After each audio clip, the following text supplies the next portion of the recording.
Hello SSC स्वेद, स्वागत है आपका MK SSC अचीवर बैच में, जिसमें हमने शुरू किया है वोकेब बूस्टर सीरीज। और ये आज की क्लास 3 है। इससे पहले हमने 2 क्लासेस से करा चुकी हैं, आप जाकर देख सकते हैं। और इसमें मैं उन वर्ड को कवर कराने वाला हूं जो बार बार SSC CHSL CGL और जैसे एग्जामों में पूछे जाते हैं। और इसमें जितने भी एक वर्ड के सिनोनिम और एंटोनिम बनने जा सकते हैं, मैंने उन सारे वर्ड को कवर करा है, जैसे कि आप इनके पर देख सकते हैं। इसी के साथ हम अपनी क्लास को शुरुआत करते हैं। चैनल को सब्सक्राइब कर लीजिएगा, आगे ऐसे ही आपको वीडियो मिलते रहेंगे। तो नमस्कार शुरुआत दोस्तों, करते हैं। एसएससी जैसी प्रतियोगी परीक्षाओं की तैयारी में जुटे हैं। तो चलिए आज एक ऐसे जबरदस्त शब्द पर महारत हासिल करते हैं जो एग्जाम में बहुत काम आने वाला है। अच्छा, वोकैब्युलरी याद करना थोड़ा मुश्किल लगता है ना? खासकर जब इतने सारे शब्द हों, पर चिंता की कोई बात नहीं। आज हम मिलकर इस मुश्किल को एकदम आसान बना देंगे। तो सब तैयार हैं? बहुत बढ़िया। चलिए बिना देर किए सीधे आज के हमारे हीरो वर्ड पर चलते हैं। तो ये शब्द है मैवरिक। ये एक नाउन यानी संज्ञा है। इसका सीधा साधा मतलब है एक ऐसा इंसान जो अपनी ही धुन में रहता है, जो किसी ग्रुप के बनाए नियमों या रीति रिवाजों को नहीं मानता। मतलब लीक से हटकर चलने वाला, बिल्कुल बिंदास। अब सवाल ये है कि इसे हमेशा के लिए याद कैसे रखा जाए। बहुत आसान है, बस उस मशहूर मूवी पायलट मैवरिक को याद कर लीजिए। वो कैसा था? एक नंबर का बागी जो कभी रूल्स फॉलो नहीं करता था। तो बस मैवरिक मतलब नियमों की परवाह न करने वाला। सिंपल। ठीक है, तो अब आगे बढ़ते हैं। अब हम मिलेंगे मैवरिक्स की टीम से, यानी उन शब्दों से जिनका मतलब भी लगभग यही होता है। इन्हें हम सिनोनिम्स कहते हैं, या हिंदी में कहें तो अपरापरंपरागत। तो टीम में सबसे पहले है नॉन कन्फॉर्मिस्ट। अरे, इसका मतलब तो इसके नाम में ही है। देखिए, नॉन का मतलब हुआ नहीं, और कन्फॉर्म मतलब किसी चीज को मानना या उसके जैसा बनना। तो नॉन कन्फॉर्मिस्ट कौन हुआ? वो जो बने बनाए रिवाजों को नहीं मानता। अगला शब्द तो हम सब जानते हैं, रेबेल यानी विद्रोही। ये वो इंसान है जो किसी भी तरह की अथॉरिटी या कंट्रोल के खिलाफ खड़ा हो जाता है। और इसे याद रखने की ट्रिक, अरे भाई, एक रेबेल तो हमेशा नियमों के खिलाफ रेबेल ही करेगा ना। फिर आता है डिसेंटर। देखिए, ये वो होता है जो मेजॉरिटी की राय से अलग सोचता है। मतलब जो कहता है मैं सहमत नहीं हूं। इसे याद रखने के लिए सोचिए, डिसेंट करना मतलब एक अलग सेंटिमेंट रखना, यानी अलग भावना या विचार रखना। अब एक बहुत ही दिलचस्प शब्द है बोहेमियन। ये शब्द अक्सर एक बहुत ही क्रिएटिव और अनकन्वेंशनल लाइफस्टाइल के लिए इस्तेमाल होता है। इसे याद रखने का सबसे अच्छा तरीका है एक आज़ाद ख्याल बोहेमियन आर्टिस्ट की तस्वीर दिमाग में लाना, जो दुनिया की परवाह किए बिना अपने ही नियमों से जीता है। अगला है अनकन्वेंशनल। ये भी बड़ा सीधा साधा शब्द है। इसमें जो अन लगा है उसका मतलब होता है नॉट, यानी नहीं। तो जो कन्वेंशनल नहीं है, जो पारंपरिक नहीं है, वही तो है अनकन्वेंशनल। और बिल्कुल इसी लॉजिक पर है हमारा अगला शब्द अनऑर्थोडॉक्स। यहाँ भी अन का मतलब नहीं है। ऑर्थोडॉक्स मतलब होता है रूढ़िवादी या पारंपरिक। तो अनऑर्थोडॉक्स मतलब जो पुरानी परंपराओं या मान्यताओं को न माने। अब ये वाला शब्द बहुत पावरफुल है, आइकॉनोक्लास्ट। ये सिर्फ नियमों को तोड़ता नहीं, बल्कि पुरानी और गहरी मान्यताओं पर सीधा हमला करता है, उनकी आलोचना करता है। ट्रिक बहुत अच्छी है। आइकॉन का मतलब है कोई प्रतीक या मूर्ति, और क्लैश का मतलब है टकराना। तो जो आइकन से टकराए, उन्हें तोड़े, वो है आइकॉनोक्लास्ट। और इस टीम का आखिरी सदस्य है डिविएंट। ये वो है जो समाज के बनाए हुए नॉर्मल स्टैंडर्ड से भटक जाता है। इसे याद रखने की ट्रिक सिंपल है, जो सही रास्ते से डिविएट कर जाए यानी भटक जाए, वही है डिविएंट। तो ये तो हो गई मैवरिक की टीम, पर किसी भी चीज को पूरी तरह समझने के लिए उसका उल्टा भी समझना जरूरी है ना? तो चलिए अब मिलते हैं मैवरिक के ऑपोजिट फोर्स से, यानी परंपरा का पालन करने वालों से। इन्हें हम एंटोनिम्स या परंपरागत कहेंगे। इस लिस्ट में पहला शब्द है कन्फॉर्मिंग। इसका मतलब है समाज के बनाए नियमों के हिसाब से चलना। ट्रिक बहुत अच्छी है। कन्फॉर्म करने का मतलब है खुद को दूसरों के साथ फिट होने के लिए एक ही फॉर्म में ढाल लेना। अगला है कन्वेंशनल। ये वो व्यवहार है जो आमतौर पर किया जाता है या जिस पे यकीन किया जाता है।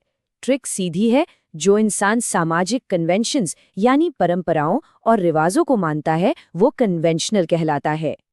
फिर है ऑर्थोडॉक्स। ये शब्द उन लोगों के लिए है जो पारंपरिक नियमों और विश्वासों का मेरा मतलब है बहुत सख्ती से पालन करते हैं। ट्रिक ये है कि ऑर्थोडॉक्स मतलब जो बिल्कुल सीधे बने बनाए रास्ते पर ही चलता है, इधर उधर बिल्कुल नहीं देखता। और इस ग्रुप का आखिरी शब्द है कंजर्वेटिव। ये एक ऐसी सोच है जिसे बदलाव पसंद नहीं है, जो पारंपरिक मूल्यों को बचाकर रखना चाहती है। ट्रिक क्या है? एक कंजर्वेटिव हर चीज को कंजर्व करना चाहता है, मतलब जैसा है वैसा ही बचाकर रखना चाहता है। बहुत बढ़िया। तो अब हमने दोनों तरफ के शब्दों को समझ लिया है। चलिए अब एक फाइनल रिव्यू करते हैं ताकि सब कुछ दिमाग में एकदम फिट हो जाए। तो यहाँ हम देख सकते हैं एक तरफ है द मैवरिक्स की टीम, यानी अपरंपरागत लोग। इसमें है मैवरिक, नॉन कन्फर्मिस्ट, रेबल जैसे शब्द। और दूसरी तरफ है द कन्फर्मिस्ट्स की टीम, यानी परंपरागत लोग। इसमें है कन्फर्मिंग, कन्वेंशनल, ऑर्थोडॉक्स जैसे शब्द। देखिए कितना साफ अंतर है दोनों में। तो इस पूरी चर्चा के बाद एक सवाल दिमाग में आता है ना, कि एक ऐसी दुनिया में जहाँ कन्फर्मिटी यानी एक जैसा होने पर इतना जोर दिया जाता है, वहाँ एक मैवरिक की असली अहमियत क्या है? इस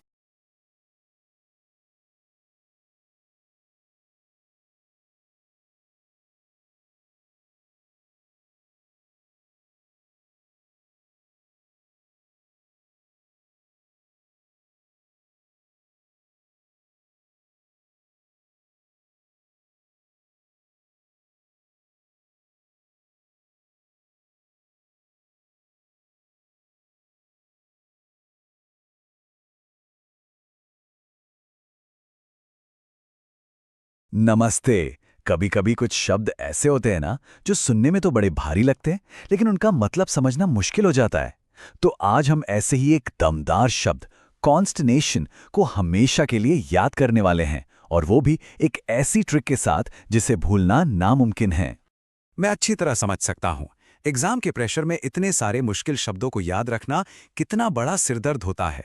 पर चिंता की कोई बात नहीं, आज इस मुश्किल को हम मजेदार बनाने वाले हैं। तो आज का हमारा हीरो वर्ड है कॉन्स्टनेशन। चलिए अब सीधे मुद्दे पर आते हैं, और मैं आपको इसे याद रखने की एक इतनी आसान और मजेदार ट्रिक बताने वाला हूं कि आप भी कहेंगे वाह। तो कॉन्स्टनेशन का मतलब है जब अचानक कुछ ऐसा हो जाए जिसकी उम्मीद ना हो और एक घबराहट या बेचैनी सी फैल जाए। अब इसे याद रखने की मेरी फेवरेट ट्रिक, इस शब्द को तोड़िए। कॉन्स्टनेशन। कॉन्स्टर सुनने में कैसा लगता है? बिल्कुल मॉन्स्टर जैसा। तो बन गया मॉन्स्टरनेशन। अब जरा सोचकर देखिए, अगर एक विशाल मॉन्स्टर पूरे देश यानी नेशन पर हमला कर दे तो लोगों का क्या हाल होगा? सब घबराए हुए, हैरान, परेशान होंगे। बस यही तो है कॉन्स्टरनेशन।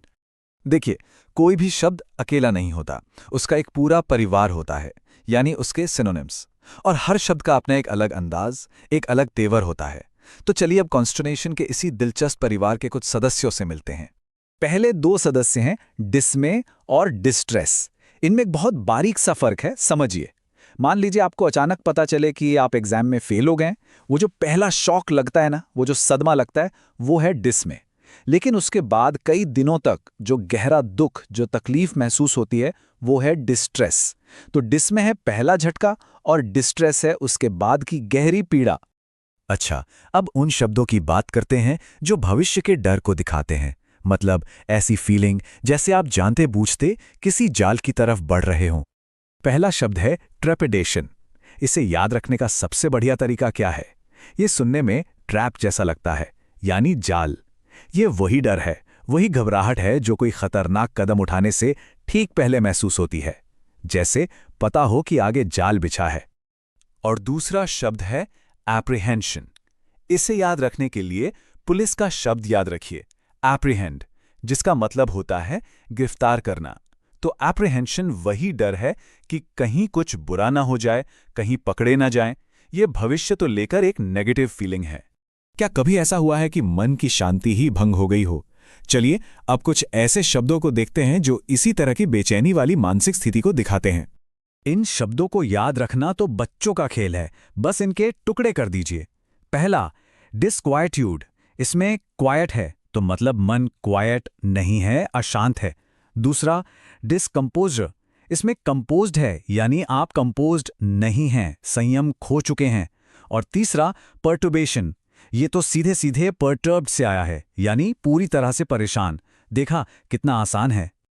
अब आते हैं एक बहुत ही गहरे शब्द पर, एंग्स्ट। ये सिर्फ एक आम घबराहट नहीं है, बल्कि ये एक गहरी फिलोसॉफिकल चिंता है। जब हम सोचते हैं कि जीवन का क्या मतलब है या इस दुनिया का क्या होगा, तब जो एक बेचैनी होती है ना, उसे एंग्स्ट कहते हैं। ये कॉन्स्टर्नेशन के अचानक झटके से बहुत अलग और गहरा है। और अब दो बहुत ही तीव्र भावनाओं को समझते हैं। पहला है ओवरस्ट्रंग। सोचिए जैसे गिटार का तार इतना ज्यादा कस दिया गया हो कि वो बस टूटने ही वाला है। ये वही बहुत ज्यादा तनाव और घबराहट वाली हालत है। और दूसरा है डिस्ट्रॉट, यानी जब कोई दुख या चिंता में इतना डूबा हो कि उसका ध्यान कहीं और लग ही ना पाए, बिल्कुल विचलित हो जाए। और हाँ, ये भी याद रखना जरूरी है कि इन सभी कॉम्प्लेक्स भावनाओं की जड़ में फियर यानी डर और फ्राइट यानी भय जैसी बेसिक भावनाएं ही होती हैं। तो चलिए, अब तक हमने जितने भी शब्द सीखे हैं उन सबको एक साथ रखकर पूरी तस्वीर को देखते हैं। इससे ये सभी शब्द आपके दिमाग में हमेशा के लिए सेट हो जाएंगे। तो ये रही हमारी पूरी लिस्ट। इसे सिर्फ एक लिस्ट की तरह मत देखिए, ये भावनाओं का एक पूरा नेटवर्क है। कॉन्स्टर्नेशन से लेकर डिस्ट्रॉट तक हर शब्द डर और चिंता के एक अलग शेड को दिखाता है। ये स्लाइड एक तरह से आपका फाइनल फ्लैश कार्ड है। देखिए, आज का असली सबक सिर्फ ये शब्द नहीं है, बल्कि इन्हें याद करने का तरीका है। शब्दों को रटना छोड़िए और उनके लिए मजेदार कहानियां बनाइए, ठीक हमारी मॉन्स्टर नेशन वाली कहानी की तरह। यकीन मानिए, ये तरीका आपकी वोकैबुलरी सीखने के अंदाज को हमेशा के लिए बदल देगा। तो अब सवाल यह है कि इस नई ट्रिक का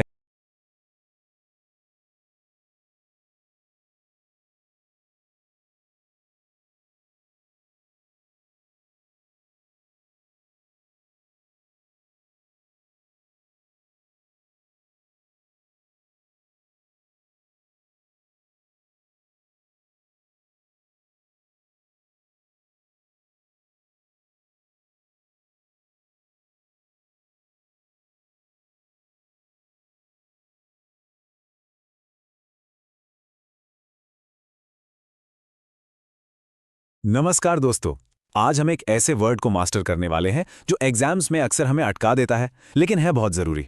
और वो शब्द है डिस्पैरेट। कभी हुआ है ऐसा एग्जाम हॉल के प्रेशर में कि एक मुश्किल सा वर्ड सामने आया और दिमाग एकदम ब्लैंक हो गया? हम सबके साथ होता है, जहां बस एक शब्द एक बड़ी रुकावट बन जाता है। तो ये है हमारा आज का चैलेंज, डिस्पैरेट। ये एक विशेषण है, मतलब एक एडजेक्टिव, और इसका हिंदी में सीधा साधा मतलब है विभिन्न या असमान। सीधी भाषा में कहें तो ऐसी चीजें जो एक दूसरे से बिल्कुल भी मेल नहीं खाती।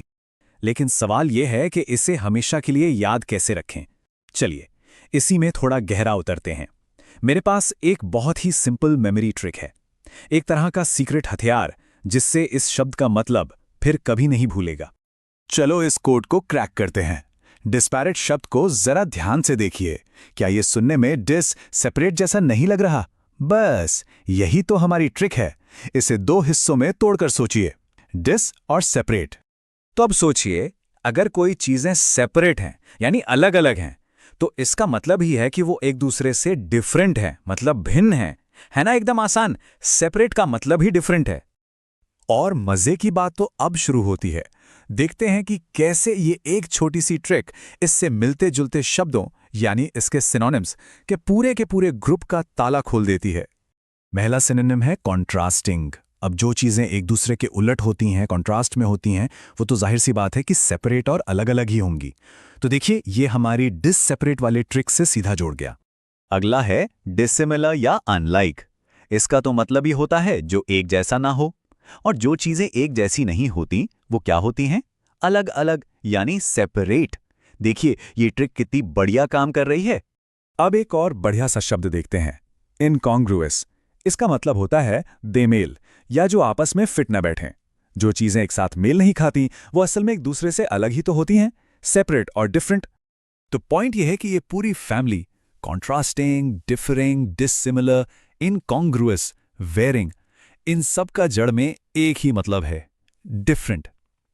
हर शब्द उसी अलग होने की फीलिंग को पकड़ता है, जो हमारी डिस सेपरेट ट्रिक का बेस है। ठीक है, अब जब ये समझ गए कि डिस्पैरेट का मतलब क्या है, तो चलिए एक नज़र उन शब्दों पर डालते हैं जो इसके एकदम उल्टे हैं, यानी इसके एंटोनिम्स। इससे हमारा कॉन्सेप्ट और भी ज्यादा पक्का हो जाएगा। यहाँ पे फर्क एकदम साफ है। एक तरफ है डिस्पैरेट, यानी वो चीजें जो अलग और डिफरेंट हैं, और दूसरी तरफ है होमोजीनियस, यानी वो चीजें जो बिल्कुल एक जैसी या यूनिफॉर्म हैं। और इसके सभी उल्टे शब्दों का मतलब भी एक जैसा ही निकलता है। अलाइक, सिमिलर, आइडेंटिकल, यूनिफॉर्म, ये सभी शब्द एकजुटता या समानता की बात करते हैं, ना कि सेपरेट यानी अलग थलग होने की। ये सब टुगेदरनेस की बात करते हैं। चलिए अब इस सारी इंफॉर्मेशन को दिमाग में हमेशा के लिए लॉक कर देते हैं। एक मेंटल चेकलिस्ट जिसे डिस्पैरेट शब्द देखते ही इस्तेमाल करना है। ये बहुत ही सिंपल है। पहला स्टेप, शब्द को देखो, डिस्पैरेट। दूसरा स्टेप, हमारी ट्रिक यूज करो, सोचो डिस सेपरेट। और तीसरा स्टेप, फट से मतलब जान लो, डिफरेंट यानी विभिन्न या असमान। बस हो गया काम। तो हमेशा याद रखिए, एक सिंपल सी ट्रिक शब्दों के पूरे परिवार का ताला खोल सकती है। ये रटना नहीं है, ये स्मार्ट तरीके से सीखना है जो एग्जाम में सच में काम आता है। तो ये थी आज की हमारी पड़ताल। अब सवाल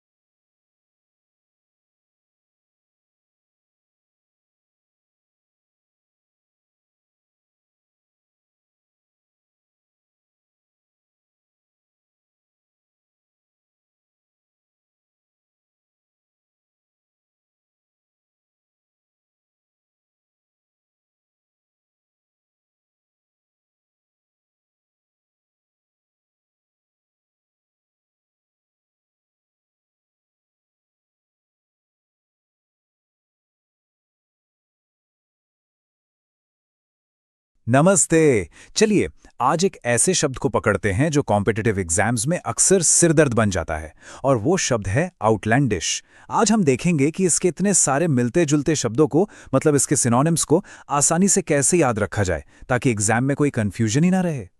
तो सबसे पहले उस मुश्किल की बात करते हैं जो हम सब ने कभी ना कभी झेली है ना? मतलब एक शब्द और उसके 20 से भी ज्यादा सिनोनिम्स। देख के ही लगता है कि यार ये कैसे होगा, पर फिक्र की कोई बात नहीं है। आज इसी पहेली को सुलझाते हैं। जरा स्क्रीन पर एक नजर डालिए। ये है हमारा, कह सकते हैं, वोकैबुलरी का पहाड़, आउटलैंडिश, और उसके 24 से भी ज्यादा सिनोनिम्स। देखकर ही थोड़ा डर लगता है ना? इतने सारे शब्द और सबका मतलब भी करीब करीब एक जैसा। अब इनको सिर्फ रटना, वो तो बहुत बोरिंग है, और सच कहूं तो सबसे बेकार तरीका है सीखने का। हाँ, मानता हूं ये लिस्ट काफी बड़ी है, लेकिन घबराने की बिल्कुल जरूरत नहीं है। इसे जीतने के लिए हमारे पास एक बहुत ही सिंपल और इफेक्टिव स्ट्रैटेजी है। रटना नहीं है, समझना है। तो हमारी स्ट्रैटेजी का पहला कदम क्या है? सबसे पहले उस मेन वर्ड को समझना जो इन सबको एक साथ बांधे हुए है। तो चलिए आउटलैंडिश शब्द को ही डिकोड करते हैं। तो आउटलैंडिश का मतलब क्या होता है? इसका सीधा सा मतलब है कोई ऐसी चीज जो बहुत ही ज्यादा अजीब हो, अनोखी हो, विचित्र हो, कुछ ऐसा जो सामान्य ना लगे, थोड़ा बाहर का लगे। जैसे सोचिए कोई किसी पार्टी में अनानास से बना हैट पहनकर आ जाए। ये एक आउटलैंडिश फैशन स्टेटमेंट होगा। हिंदी में कहें तो बेतुका या विचित्र। बस यही हमारी फाउंडेशन है। इसी पर हम आगे की पूरी इमारत खड़ी करेंगे। और अब आता है इस पूरे एनालिसिस का असली ट्रिक। एक लंबी सी लिस्ट को रटने की जगह हम इन सारे शब्दों को लॉजिकल ग्रुप्स में बांटने वाले हैं। एक तरह से हम इनका एक मैप बनाएंगे। ये शब्दों को ऑर्गेनाइज करने और उनके बीच के छोटे छोटे फर्क को समझने का सबसे बढ़िया तरीका है। तो चलिए पहले ग्रुप से शुरू करते हैं। इस ग्रुप में वो शब्द हैं जो ऐसी चीजों के बारे में बताते हैं जो दिखने में अजीब लगती हैं। तो इस ग्रुप के शब्द देखिए, बिजार, फ्रीकिश, ग्रोटेस्क, ईरी। इन सब की खासियत यह है कि ये देखने में जो अजीब लगता है उसके लिए हैं। जैसे बिजार मतलब बहुत ही अजीब, ग्रोटेस्क का मतलब होता है कुछ ऐसा जो थोड़ा बिगड़ा हुआ या भद्दा दिखे, फ्रीकिश मतलब जो कुदरत के हिसाब से अजीब लगे, और ईरी इससे थोड़ी डरावनी रहस्यमयी वाली फीलिंग आती है। तो जब भी कोई चीज देखने में अजीब लगे तो ये शब्द एकदम परफेक्ट हैं। ठीक है, अब आते हैं दूसरे ग्रुप पर। ये ग्रुप फोकस करता है अजीब बिहेवियर या पर्सनालिटी पर। ये जो ग्रुप है ना, ये लोगों या उनके काम करने के तरीकों के लिए है जो थोड़े हटके होते हैं। जैसे कोई बहुत ही अनोखी आदतों वाला इंसान हो, उसे कहेंगे एसेंट्रिक। कोर्की शब्द में थोड़ा मजाक और चुलबुलापन है। और आइडियोसेंक्रेटिक ये किसी की बहुत ही पर्सनल और अनोखी आदत के लिए यूज होता है। तो ये ग्रुप बिहेवियर के बारे में है, अपीयरेंस के बारे में नहीं। अब बारी है तीसरे ग्रुप की। ये उन आइडियाज या बातों के बारे में है जिनमें कोई लॉजिक ही ना हो, जो कॉमन सेंस को चैलेंज करें। इस ग्रुप के शब्द देखिए, प्रिपोस्ट्रस, ल्यूडिक्रस, एब्सर्ड। ये किसी ऐसी चीज के लिए हैं जो इतनी इलॉजिकल हो कि सुनने में पागलपन लगे। जैसे ये कहना कि बिल्लियां उड़ सकती हैं, ये एक एब्सर्ड बात है। लेकिन अगर कोई कहे कि सरकार को तो सीक्रेटली कबूतर चला रहे हैं, तो ये प्रिपोस्ट्रस है, मतलब हद दर्जे की बेवकूफ़ी। और आखिर में आता है हमारा चौथा ग्रुप। ये एक तरह का कैच ऑल ग्रुप है। इसमें वो शब्द हैं जिनका जनरल मतलब होता है अजीब या अनयूजुअल। ये सबसे वर्सटाइल सिनोनिम्स हैं: स्ट्रेंज, पिक्यूलियर, वियर्ड, ऑड। ये किसी भी चीज़ के लिए इस्तेमाल हो सकते हैं जो नॉर्मल से हटकर हो, चाहे कोई चीज़ हो, इंसान हो या कोई सिचुएशन। और जब समझ ना आए कि कौन सा स्पेसिफिक वर्ड यूज़ करें, तो इस ग्रुप का कोई भी शब्द एक सेफ बेट होता है। तो अब तक हमने अजीब और असामान्य दुनिया को तो देख लिया। अब अपनी स्ट्रैटेजी के आखिरी हिस्से पर चलते हैं, और वो क्या है? इसके एग्जैक्ट ऑपोजिट को समझना, ताकि मीनिंग और भी पक्का हो जाए। ये स्लाइड देखिए, ये कॉन्ट्रास्ट कितना बढ़िया दिखाती है। एक तरफ है एब्सर्ड यानी बेतुका, तो दूसरी तरफ है सेंसिबल यानी समझदारी वाला। एक तरफ एक्सेंट्रिक तो दूसरी तरफ कन्वेंशनल यानी पारंपरिक। ये जो डायरेक्ट कंपैरिजन है ना, ये कॉन्सेप्ट को दिमाग में एकदम फिट कर देता है। तो ये रही एंटोनिम्स यानी विलोम शब्दों की पूरी list. Normal, sensible, wise, common. ध्यान दीजिए, ये सारे शब्द उस चीज की तरफ इशारा करते हैं जो एक्सपेक्टेड हो, रेगुलर हो, स्टैंडर्ड हो, मतलब आउटलैंडिश की दुनिया के एकदम ऑपोजिट। और इन्हें जानने से मेन वर्ड का मतलब और भी क्लियर हो जाता है। तो चलिए अब सब कुछ समेटते हैं। हमने जो भी सीखा है उसे एक क्लियर, एक्शनेबल स्ट्रैटेजी में बदलते हैं, जो एग्जाम की तैयारी के लिए एकदम तैयार हो। इस पूरे एनालिसिस को हम 3 सिंपल स्टेप्स में याद रख सकते हैं। Step 1, anchor the main word, मतलब आउटलैंडिश का कोर मीनिंग पकड़ लीजिए। Step 2, map the synonym groups, यानी सिनोनिम्स को थीम के हिसाब से ग्रुप्स में बांटिए। और step 3, solidify with the opposite, मतलब कॉन्ट्रास्ट के लिए एंटोनिम्स को समझिए। बस वोकैब्युलरी मास्टर करने का ये एक ऐसा तरीका है जिसे बार बार इस्तेमाल किया जा सकता है। तो आखिर में बस एक बात याद रखिए, लिस्ट को रटना नहीं है, मैप को समझना है। जब शब्दों के बीच का कनेक्शन समझ आ जाता है ना, तो वो सिर्फ याद नहीं रहते, वो हमेशा के लिए सीख लिए जाते हैं। और मैं आपको इसी सवाल के साथ छोड़े जा रहा हूं। सोचिएगा जरूर, इससे वोकैब्युलरी रियल वर्ल्ड से जुड़ती है और दिमाग भी चलता है। अब अपनी इस नई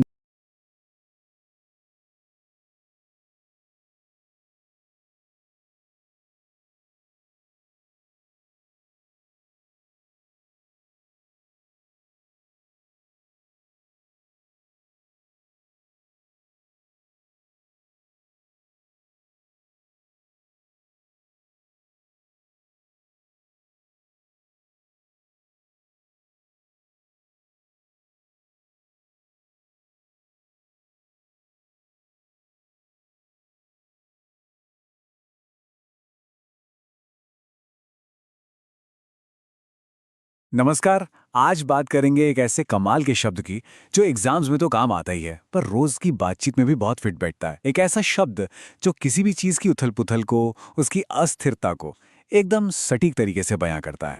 अच्छा, चलिए इस समझ को एक सवाल से शुरू करते हैं। जरा सोचिए, मौसम, स्टॉक मार्केट और किसी दोस्त का मूड, इन तीनों में कॉमन क्या है? कुछ सोचा?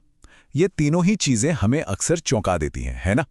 पहली बात तो ये है कि इनमें अचानक से बदलाव आते हैं। मतलब एक पल में अच्छी खासी धूप खिली होती है और अगले ही पल झमाझम बारिश। बिल्कुल यही हाल बाजार का और कभी-कभी हमारे मिजाज का भी होता है। दूसरी बात ये कि ये लगातार बदलते रहते हैं। इनमें कोई ठहराव नहीं होता, कोई स्टेबिलिटी नहीं। जो आज है वो कल भी वैसा ही रहेगा, इसकी कोई गारंटी नहीं। और आखिर में ये पूरी तरह से अनप्रेडिक्टेबल होते हैं, यानी इनके बारे में पहले से कोई भी अंदाज़ा लगाना लगभग नामुमकिन होता है। अब इन तीनों ही गुणों को एक साथ बताने के लिए एक बहुत ही पावरफुल शब्द है। तो चलिए अब सीधे उस शब्द पर आते हैं जो इस पूरी भावना को अपने अंदर समेटे हुए है, और वो शब्द है मर्क्यूरियल। तो मर्क्यूरियल जो है वो एक एडजेक्टिव है, मतलब विशेषण। इसका सीधा सा मतलब है किसी के मूड या मन में अचानक एकदम से होने वाले बदलाव, मतलब जिसका कुछ पता ही ना चले कब क्या हो जाए। जैसे अगर कहा जाए कि उनकी मर्क्यूरियल प्रतिभा ने उन्हें एक बेहतरीन एक्टर तो बनाया, पर उनके साथ काम करना बहुत मुश्किल था। और हिंदी में अगर इसके मतलब को समझना हो तो सबसे करीबी शब्द हैं चंचल या अस्थिर। ये दोनों ही शब्द उस चीज के बारे में बताते हैं जिसमें स्थिरता की कमी हो, जो एक जगह टिक कर ना रहे। चलिए अब इस शब्द को और गहराई से समझते हैं। इसके लिए इसके जैसे ही मतलब वाले दूसरे शब्दों यानी इसके सिनोनिम्स के परिवार को देखते हैं। ये सिर्फ एक लिस्ट नहीं है, बल्कि एक दूसरे से जुड़े हुए विचारों का एक पूरा ग्रुप है। सबसे पहले आते हैं वॉलेटाइल और अनस्टेबल। ये शब्द इशारा करते हैं बहुत तेज और कभी-कभी तो जैसे किसी विस्फोटक बदलाव की तरफ। जैसे वहां की राजनीतिक स्थिति बहुत वॉलेटाइल है, मतलब कब क्या हो जाए कुछ कहा नहीं जा सकता। इसके बाद हैं कैप्रिशियस और विम्सिकल, जिनका मतलब होता है मनमौजी, यानी जब बदलाव किसी लॉजिक पर नहीं बल्कि अचानक आई किसी सनक या फितूर की वजह से हो। जैसे कि उनकी सजाएं कैप्रिशियस थीं और अक्सर बहुत कठोर होती थीं। फिर आते हैं फिकल और चेंजेबल। ये शब्द किसी के विचारों या भावनाओं के बार बार बदलने की आदत को दिखाते हैं, खासकर जब बात वफादारी या लॉयल्टी की हो। जैसे वो एक फिकल दोस्त है जो आपकी तरफ तभी होता है जब उसे कुछ चाहिए होता है। अब देखते हैं फ्लक्चुएटिंग और वेवरिंग। ये शब्द ऐसी सिचुएशन के बारे में बताते हैं जो लगातार ऊपर नीचे होती रहती है या डगमगाती रहती है, स्थिर नहीं रहती। ये तो हम अक्सर सुनते हैं, तेल की कीमतें लगातार फ्लक्चुएट कर रही हैं। और आखिर में है एराटिक और टेम्परामेंटल। एराटिक का मतलब होता है अनियमित, जिसका कोई तय पैटर्न ना हो। जैसे उसका एराटिक बर्ताव उसके दोस्तों को परेशान करता है। और टेम्परामेंटल का मतलब है मूडी या तुनक मिजाज, जैसे कोई टेम्परामेंटल आर्टिस्ट जिसके साथ काम करना बड़ा मुश्किल हो। तो अब हमने अस्थिरता की दुनिया तो देख ली, अब चलते हैं इसके बिल्कुल उलट, यानी स्थिरता की ओर। विलोम शब्द यानी एंटोनिम्स को जानने से ना शब्द का मतलब दिमाग में एकदम पक्का हो जाता है। यहां स्क्रीन पर देखिए, एक सीधी सीधी तुलना है। एक तरफ मर्क्यूरियल और उसके साथी शब्द हैं वॉलेटाइल, फिकल, अनस्टेबल, ये सब है अनप्रेडिक्टेबल। और वहीं दूसरी तरफ है स्टेडी, कांस्टेंट, सर्टन, यानी स्थिर, निश्चित और बदलने वाला नहीं। देखिए फर्क कितना साफ है। और हिंदी में इसका सबसे सटीक उल्टा शब्द है स्थिर। जहां अस्थिर का मतलब था जो टिका न रहे, वहीं स्थिर का मतलब है जो टिका हुआ हो, दृढ़ हो। तो भाई अब सवाल यह है कि इस शब्द को हमेशा के लिए याद कैसे रखा जाए। इसके लिए एक बहुत ही आसान और मजेदार दिमागी ट्रिक है। देखिए, इसे याद रखने का सबसे अच्छा तरीका है पारे के बारे में सोचना। हाँ, वही लिक्विड मेटल जिसे इंग्लिश में मर्क्यूरी कहते हैं। कल्पना कीजिए कि पारा जमीन पे गिरती कैसे फौरन छोटी छोटी बूंदों में बिखर जाता है, अपना आकार तुरंत बदल लेता है, बिल्कुल अस्थिर। बस यही गुण तो है मर्क्यूरियल, अस्थिर, लगातार बदलने वाला और चंचल। और अब जाते जाते एक सवाल, आपके जीवन में सबसे मर्क्यूरियल चीज क्या है? हो सकता है कोई इंसान हो, कोई सिचुएशन।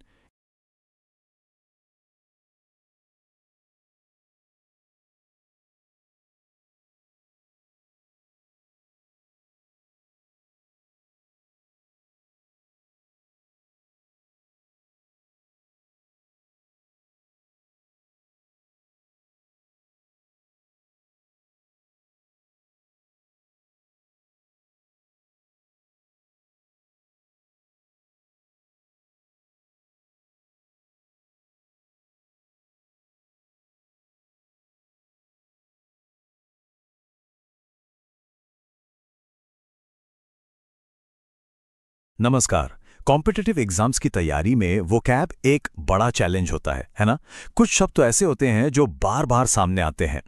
आज हम ऐसे ही एक शब्द रैंसेट को पूरी तरह से समझने वाले हैं, और सिर्फ समझेंगे नहीं बल्कि इसे याद करने की एक ऐसी कमाल की तरकीब सीखेंगे जो एग्जाम में समय और नंबर दोनों बचाने में मदद करेगी। तो चलिए शुरू करते हैं। तो आज का हमारा वर्ड है रैंसेट। अब इसे याद कैसे रखा जाए? जरा सोचिए, हफ्तों से बंद पड़ा कोई पुराना लंच बॉक्स, और जैसे ही उसे खोला उसमें से जो एक तीखी अजीब सी खराब गंध आती है, बस वही एहसास है रैंसिड। ये एक एडजेक्टिव है, यानी विशेषण, और इसका सीधा सा मतलब है बासी, सड़ा हुआ या खराब हो चुका। चलिए, डेफिनेशन समझना तो ठीक है, वो तो पहला स्टेप है। असली चैलेंज तो शुरू होता है एग्जाम हॉल के प्रेशर में, जब इसके एक दो नहीं बल्कि 9 अलग अलग सिनोनिम्स याद करने पड़ते हैं। अब सवाल यह है कि इतनी लंबी लिस्ट को कोई आखिर याद रखे तो रखे कैसे? इसका जवाब रटना तो बिल्कुल भी नहीं है। हम यहाँ एक स्मार्ट तरीका अपनाने वाले हैं। हम इन 9 शब्दों को एक बिखरी हुई लिस्ट की तरह नहीं देखेंगे। नहीं, हम इन्हें एक परिवार की तरह देखेंगे, और इस परिवार के सदस्यों से हम छोटे छोटे ग्रुप्स में मिलेंगे। मजेदार है ना? तो चलिए फिर मिलते हैं इस शब्द परिवार के पहले ग्रुप से। इस ग्रुप में वो सारे शब्द हैं जिनका सीधा कनेक्शन एक बहुत ही खराब गंध यानी बदबू से है। तो ये रहा हमारा स्मेल क्लस्टर। इसमें 3 मेन वर्ड्स हैं। पहला फाउल, जैसे किसी गंदे नाले की बदबू। दूसरा फेटिड, ये फाउल से भी ज्यादा तेज और सड़ी हुई गंध होती है। और तीसरा मस्टी, जैसे किसी पुरानी बंद अलमारी से आने वाली सीलन वाली स्मेल। देखा, तीनों के तीनों शब्द एक ही आइडिया बदबू से कैसे जुड़ गए? बहुत बढ़िया। अब गंध से एक स्टेप आगे बढ़ते हैं। चलिए, अब उन शब्दों पर फोकस करते हैं जो सीधे सीधे सड़ने की जो पूरी प्रक्रिया होती है ना, उस प्रोसेस को दिखाते हैं। और ये आ गया हमारा डीके क्लस्टर। इसमें भी 3 शब्द हैं। रॉटन, जैसे कोई सड़ा हुआ सेब। प्यूट्रिड या प्यूट्रिफाइड, मतलब जब कोई चीज सड़कर गलने लगती है। और डिकेड, जैसे कीड़ा लगने से दांत का सड़ जाना। तो ये तीनों शब्द सड़न की फिजिकल स्टेट को दिखा रहे हैं। ओके, अब हम आते हैं अपने आखिरी और सबसे जनरल ग्रुप पर। इस ग्रुप में वो शब्द हैं जो किसी एक चीज पर फोकस नहीं करते, बल्कि ओवरऑल एक पूरे अप्रिय अनुभव यानी कि अनप्लेजेंट एक्सपीरियंस को बताते हैं। तो ये है जनरल क्लस्टर। इसमें है सावा, जैसे गर्मी में दूध खट्टा हो जाता है। फिर है स्टेल, जैसे 2 दिन पुरानी बासी रोटी। और आखिर में अनप्लेजेंट, जो इन सभी बुरे अनुभवों के लिए कॉमन वर्ड है। और बस देखा, 3 ग्रुप्स और 9 के 9 सिनोनिम्स तैयार। तो सिनोनिम्स पर तो पकड़ बन गई है, लेकिन किसी भी शब्द को दिमाग में हमेशा के लिए लॉक करना है ना, तो उसका ठीक उल्टा यानी एंटोनिम्स को समझना भी उतना ही जरूरी होता है। अब जरा कहानी का दूसरा पहलू देखते हैं। एक तरफ है रैंसेट की दुनिया, बासी, सड़ी हुई, बदबूदार। और इसका ठीक ऑपोजिट दूसरी तरफ है फ्रेश की दुनिया, एकदम ताज़ा, साफ और शुद्ध। ये जो सिंपल सा कॉन्ट्रास्ट है ना, यही इस शब्द को दिमाग में हमेशा के लिए बिठा देता है। तो रैंसिड के एंटोनिम्स क्या हुए? फ्रेश, न्यू, क्लीन, प्योर और प्लेजेंट। ये सभी शब्द ताजगी और एक अच्छे एक्सपीरियंस की तरफ इशारा करते हैं। मतलब जो रैंसिड वाला एहसास है उससे 100% अलग। तो अब आते हैं इस पूरे डिस्कशन के ग्रैंड फिनाले पर, वो खास मेमोरी ट्रिक जो इस सारी जानकारी को दिमाग में एग्जाम के लिए हमेशा के लिए लॉक कर देगी। तो आखिर वो सीक्रेट है क्या, जिससे ये सारे के सारे शब्द एग्जाम के दिन ठीक समय पर बिना किसी कंफ्यूजन के याद आ जाएं? और देखिए, सीक्रेट ये है कि कोई मैजिक फॉर्मूला नहीं है। असली ट्रिक वो तरीका ही है, वो स्ट्रक्चर है जिसे हमने अभी अभी यूज किया। जानकारी को रटने के बजाय उसे ग्रुप्स में जोड़कर समझना ही यही सबसे बड़ी ट्रिक है। तो हमारी 4 स्टेप मेमोरी ट्रिक क्या बनती है? स्टेप 1, रैंसिड को एंकर बनाइए, जिसका मतलब है खराब या बासी। स्टेप 2, इससे स्मेल क्लस्टर को कनेक्ट कीजिए, फाउल, फेटिड। स्टेप 3, फिर डिके क्लस्टर को कनेक्ट कीजिए, रॉटन, प्यूट्रिड। और स्टेप 4, इसका एकदम क्लियर अपोजिट याद रखिए, फ्रेश। बस इतना ही करना है। लेकिन एक सवाल और है कि आखिर ये तरीका काम करता ही क्यों है, और इससे एग्जाम में बाकियों से ज्यादा फायदा कैसे मिलता है? जवाब इस एक लाइन में है कि सिर्फ एक लिस्ट को रटने के बजाय जब हम जुड़े हुए कॉन्सेप्ट्स का एक दिमागी नक्शा, एक मेंटल मैप बनाते हैं, तो हमारी याददाश्त ज्यादा मजबूत होती है और हम चीजों को तेजी से याद कर पाते हैं। ये तरीका शब्दों की एक बोरिंग, फ्लैट लिस्ट को दिमाग में एक पावरफुल 3D नेटवर्क में बदल देता है। और यही नेटवर्क एग्जाम के प्रेशर में काम आता है, जब सही शब्द का तुरंत याद आना सबसे ज्यादा जरूरी होता है। तो अब रैंसिड शब्द पर तो पूरी तरह से कमांड हो गया है। अब सोचने वाली बात यह है कि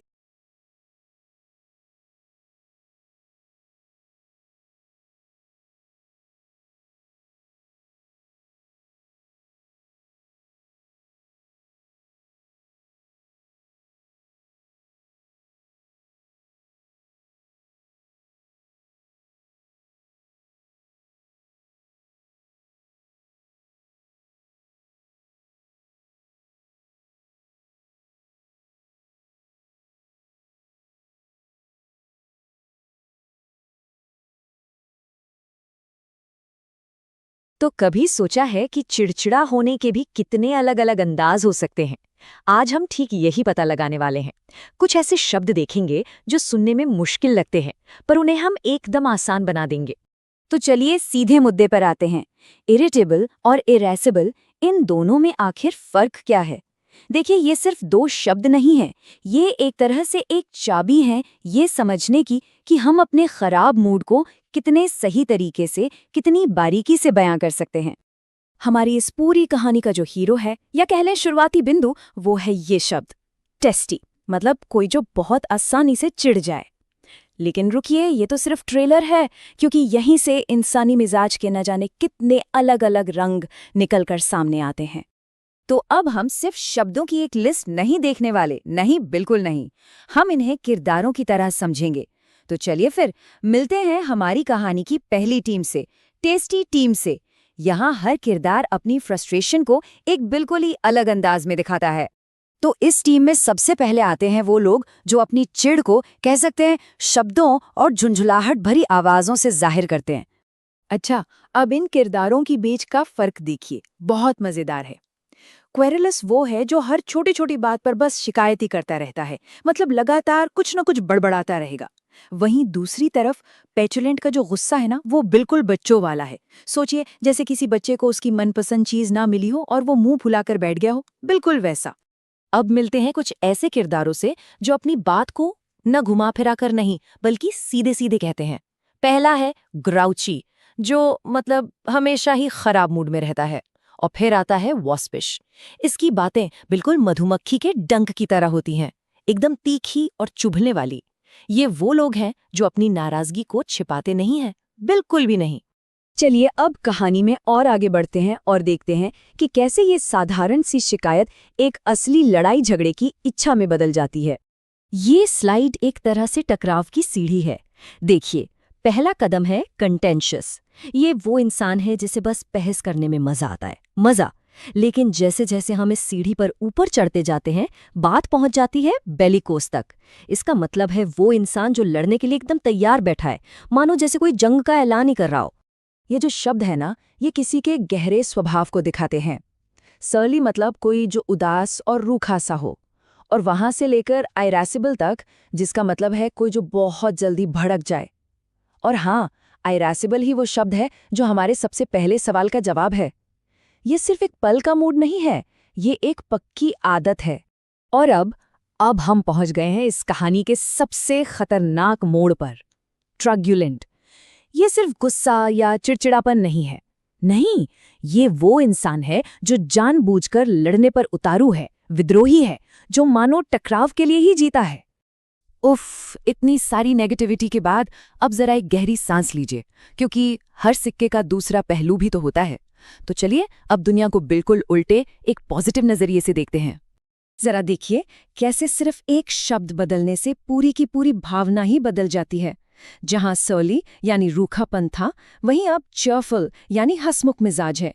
ये टकराव की दुनिया से निकलकर एक दोस्ती और सद्भाव की दुनिया में आने जैसा है। तो अब मिलते हैं उस टीम से जिसका हिस्सा हर कोई बनना चाहता है। ये वो शब्द हैं जो गर्मजोशी, दोस्ती और अच्छे सामाजिक व्यवहार को दिखाते हैं। तो यहाँ पे ना एक बहुत बारीक सी बात है समझने वाली। एमेबल किसी इंसान के बारे में बताता है कि वो मिलनसार है, जबकि एमिकेबल किसी रिश्ते या किसी सिचुएशन के बारे में बताता है। मतलब एक का स्वभाव मिलनसार है और दूसरे की वजह से माहौल ही मिलनसार हो गया है। अच्छा, अब ये देखिए कि गर्मजोशी के भी कितने अलग अलग शेड्स होते हैं। जीनियल का मतलब है दिल से निकली सच्ची गर्मजोशी, जैसे कोई अपनापन दिखाए। कॉर्डियल थोड़ी फॉर्मल गर्मजोशी है, जैसे किसी मेहमान का अच्छे से स्वागत करना। और ग्रेगेरियस तो वो है जो पार्टीज की जान होता है, जिससे लोगों के बीच रहना, उनसे मिलना जुलना बहुत पसंद है।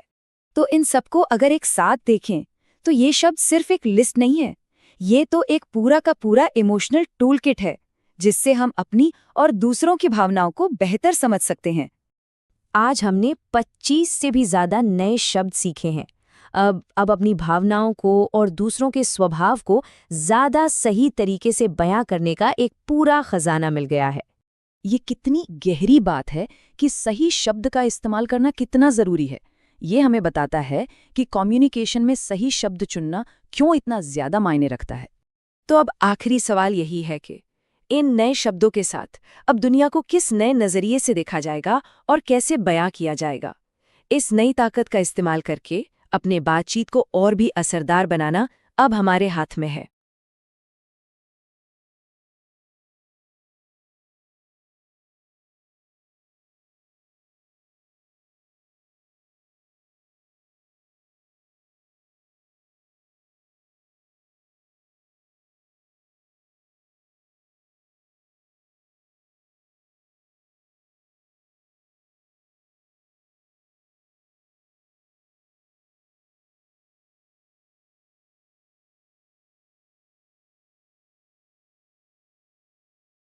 नमस्कार।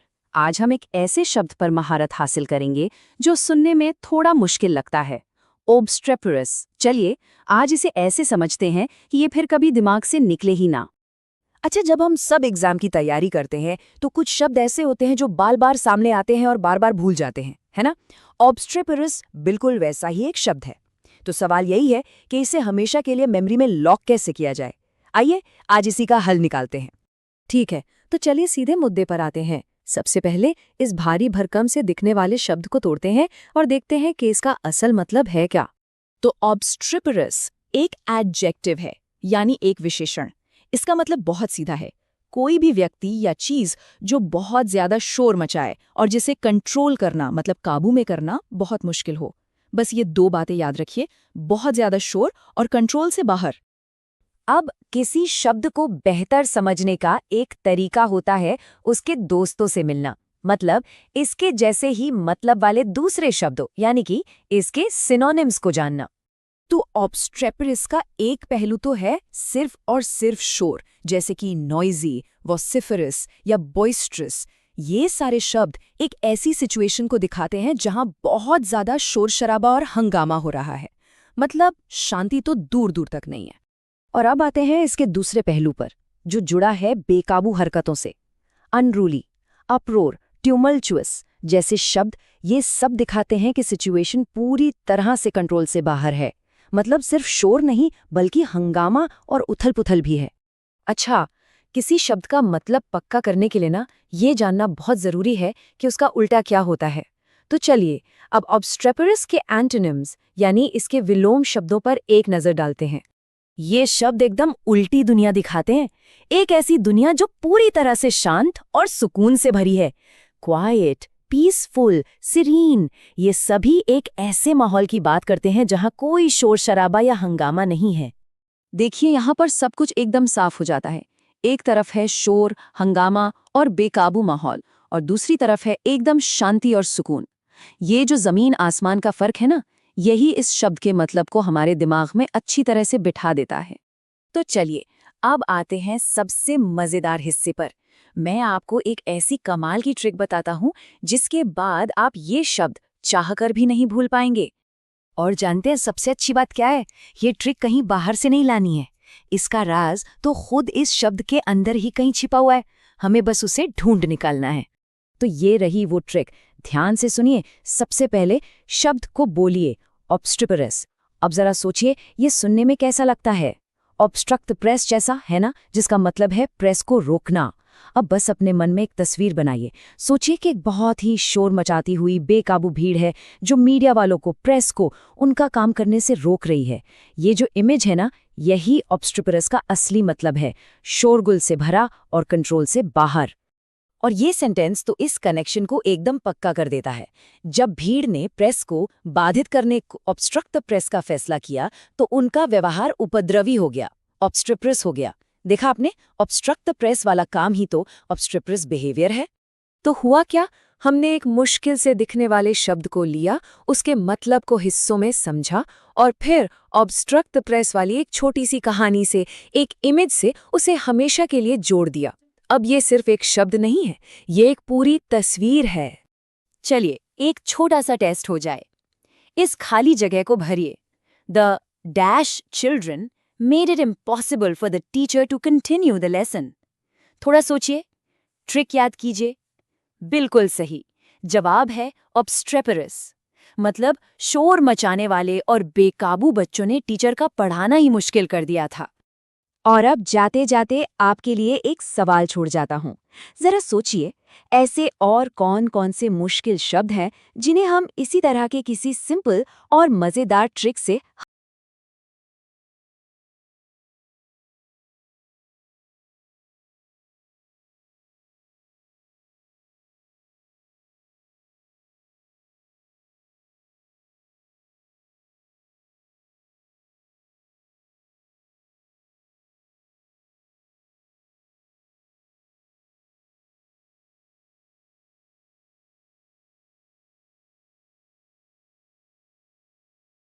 हेलो दोस्तों, वेलकम। आज हम वोकैबुलरी टू मास्टर करने के सफर में एक बहुत ही पावरफुल शब्द पर फोकस करने वाले हैं। एक ऐसा शब्द जो एग्जाम्स में आपकी बहुत मदद कर सकता है।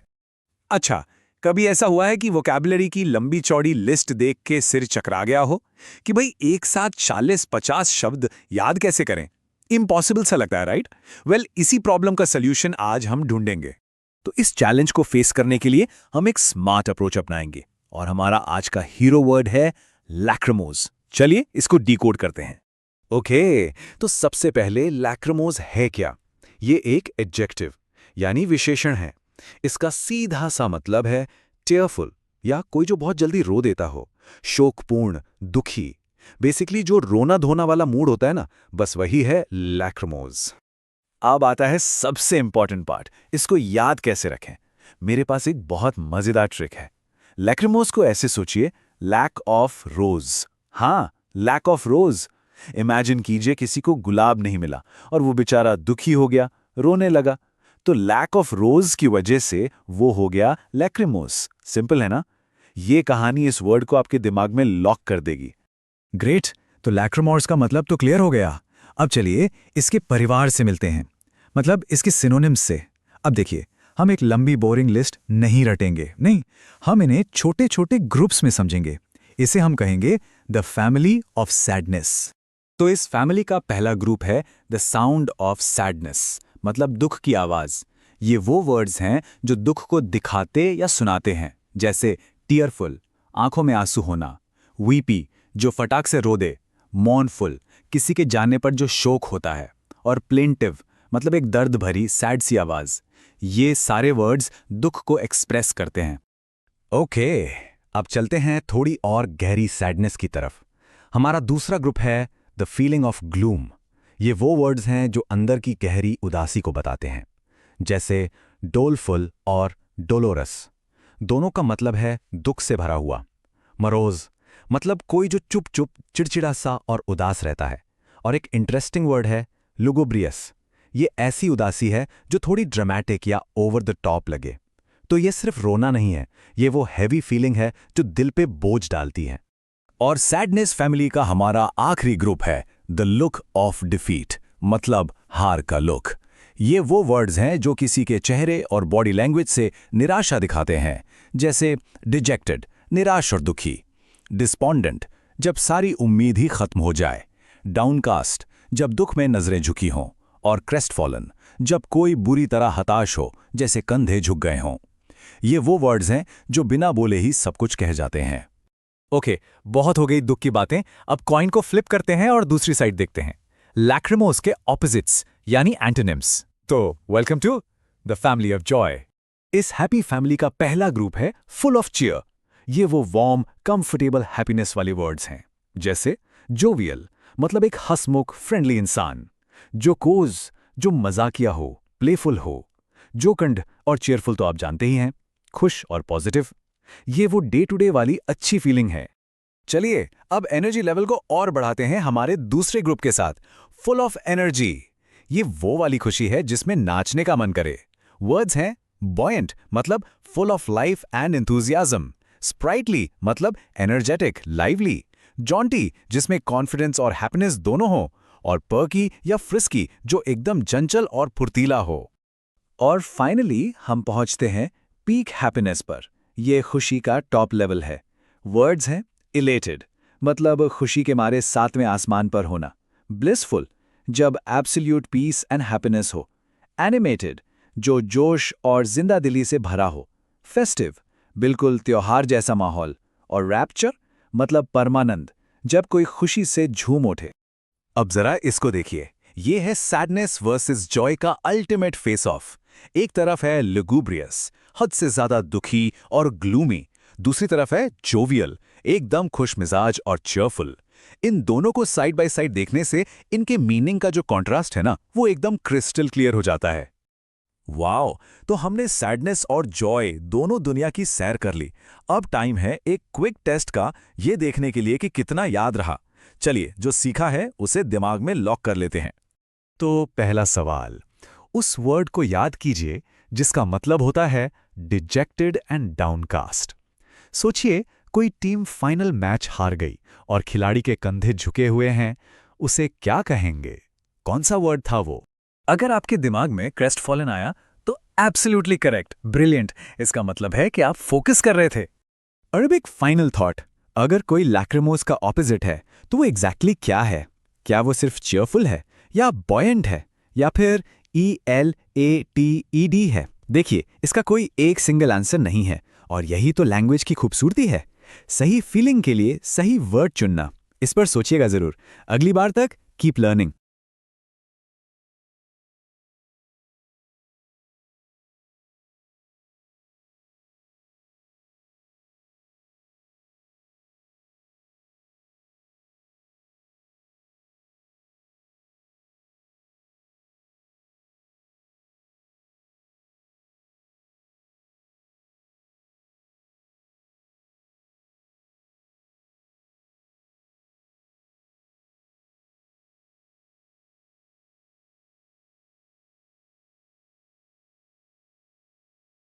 नमस्कार। आज हम एक बहुत ही पावरफुल शब्द को समझने वाले हैं जो एग्जाम्स में, स्पेशली SSC जैसे एग्जाम्स में काफी बार पूछा जाता है। शब्द है वायरल। और आज हम इसे इस तरह से तोड़ेंगे, मतलब ऐसे समझेंगे कि ये हमेशा के लिए याद हो जाए। तो आगे कैसे बढ़ेंगे, ये रहा हमारा रोड मैप। सबसे पहले वायरल का जो कोर मतलब है, जो उसकी जड़ है, उसे समझेंगे।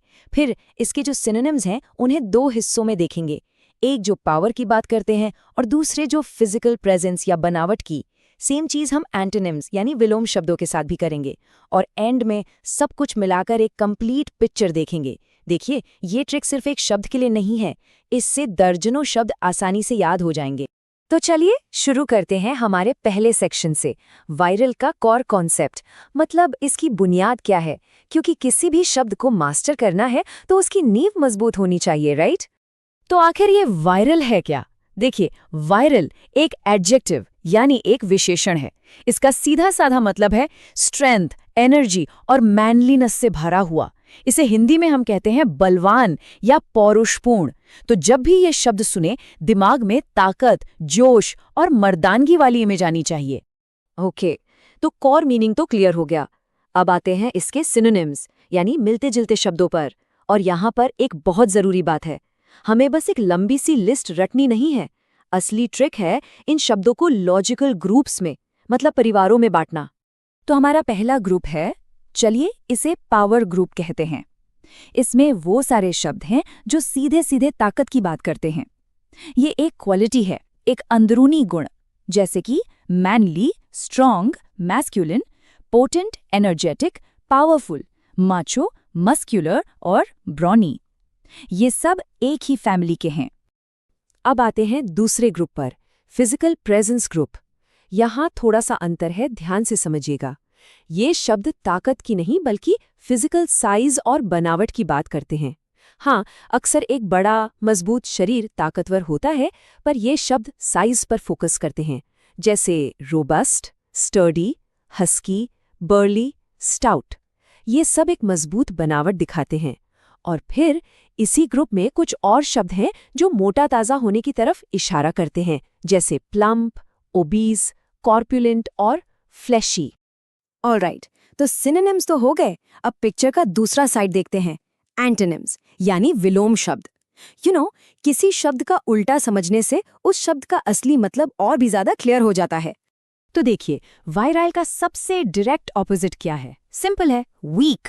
मतलब एक तरफ है स्ट्रॉन्ग, पावरफुल, रोबस्ट, और बिल्कुल इसके सामने खड़ा है फ्रेल, फीबल, इनफर्म। बस यही कॉन्ट्रास्ट हमें आगे के 2 ग्रुप्स को समझने में हेल्प करेगा। तो एंटोनिम्स का पहला ग्रुप है लैकिंग विगर, मतलब जिनमें जोश या ताकत की कमी हो। ये शब्द अक्सर बीमारी या बढ़ती उम्र की वजह से आई कमजोरी को दिखाते हैं, जैसे वीक, फ्रेल, इनफर्म, फीबल। और इसी फैमिली में आते हैं डिक्रेपिट, एनर्वेटेड, सिकली, वीकेंड और रन डाउन। सबका मतलब है कमजोर, बेजान। और अब दूसरा ग्रुप, ये भी बहुत इंटरेस्टिंग है। ये शब्द पतले दुबले शरीर के बारे में है। ये रोबास्ट या बर्ली का उल्टा है, पर जरूरी नहीं कि इसका मतलब वीक हो। समझ रहे ना? ये फिजिकल बिल्ड की बात हो रही है, स्ट्रेंथ की नहीं। शब्द है थिन, स्किनी, स्लेंडर, लैंकी, बोनी, फ्लिम्जी, स्लीक और गॉन्ट। बहुत बढ़िया। तो हमने सिनोनिम्स और एंटोनिम्स दोनों को ही उनके परिवारों में बांटकर देख लिया। अब टाइम है इन सब को एक साथ लाने का, एक फाइनल समरी जो सब कुछ क्लियर कर देगी। समझिए, ये एक तरह से फाइनल स्टडी गाइड है। ये देखिए हमारा थीमेटिक वर्ड मैप, कितना सिंपल हो गया सब कुछ। हमने सारे शब्दों को 4 कैटेगरीज में रख दिया है। एक तरफ है कोर स्ट्रेंथ, इसके सिनोनिम्स हैं मैनली, स्ट्रांग, पावरफुल, और एंटोनिम्स है वीक, फ्रेल, फीबल। और दूसरी तरफ है फिजिकल बिल्ड, इसके सिनोनिम्स हैं रोबस्ट, स्टाउट, बर्ली, और एंटोनिम्स है थिन, स्लेंडर, स्किनी। अब बताइए, इस तरह से याद रखना कितना ज्यादा आसान और इफेक्टिव है? तो इस पूरी डिस्कशन का सबसे बड़ा टेकअवे क्या है? बहुत सिंपल है, शब्दों की लिस्ट को रटना बंद करें। असली तरीका है शब्दों को उनके मतलब के छोटे छोटे नुआंसेस के हिसाब से ग्रुप करना, उन्हें एक दूसरे से कनेक्ट करना। इससे चीजें दिमाग में बैठ जाती हैं, रटनी नहीं पड़ती। और जाते जाते एक सवाल पर सोचते हैं, जो सिनोनिम्स हमने देखे उनमें से कौन से शब्द सिर्फ और सिर्फ स्ट्रेंथ की बात करते हैं और कौन से सिर्फ साइज की? इस फ्रेमवर्क को अप्लाई करके देखिए, इससे कॉन्सेप्ट और भी ज्यादा पक्का हो जाएगा। चलिए मिलते हैं अगले विश्लेषण में। Keep learning. अगर आपको वीडियो पसंद आया हो तो चैनल को लाइक और सब्सक्राइब करना नहीं भूलिएगा। धन्यवाद। आज इसी के साथ हम अपनी क्लास को ख़त्म कर रहे हैं। आपको इसके आगे की क्लास मिल जाएंगी।